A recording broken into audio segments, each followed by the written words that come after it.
தக்காளி சாதம் எப்படி செய்யுதுன்னு பார்க்க போறோம். அரிசி எடுத்து 3 தடவை கழுவிட்டு ஒரு அரை மணி நேரம் தண்ணியில ஊற வச்சிருக்கேன். நெய் ஊத்திக்குவோம், எண்ணெய் ஊத்திக்கலாம். எண்ணெய் காய்ஞ்சதும் சோம்பு, பட்டை போட்டுக்கலாம், இந்த இலை போட்டுக்கலாம், ஏலக்காய், கிராம்பு, பச்சை மிளகாய கையிலேயே உடச்சு போட்டுக்கலாம். பச்சை மிளகாய் வதங்கினா வெங்காயம் போட்டுக்குவோம். வெங்காயம் நல்லா செவக்க வதங்கிருச்சு, புதினாவை போட்டுக்கலாம். புதினாவும் நல்லா வதங்கிருச்சு. தக்காளியை அப்படியே கொட்டாம இப்படி அள்ளி போடும். தக்காளி வதங்கிறதுக்கு லைட்டா கொஞ்சோண்டு உப்பு போட்டுக்கலாம். இஞ்சி பூண்டு பேஸ்ட் போட்டுக்கலாம். நல்லா வதங்கி கரைஞ்சிருச்சு. மஞ்சத்தூள், மிளகாய், தனியாத்தூள் ஒன்னா சேர்த்து நல்லா வதக்குவோம். தக்காளி தண்ணியும் ஊத்திக்கலாம். வதங்கி வந்துருச்சு. சாப்பாடு தேவையான தண்ணி ஊத்திக்கலாம். நல்லா கொதி வந்துருச்சு.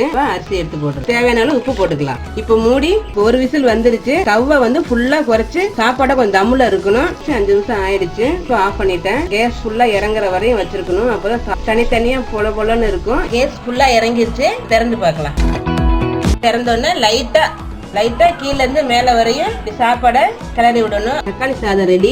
தக்காளி சாதத்தோட நம்ம வெங்காய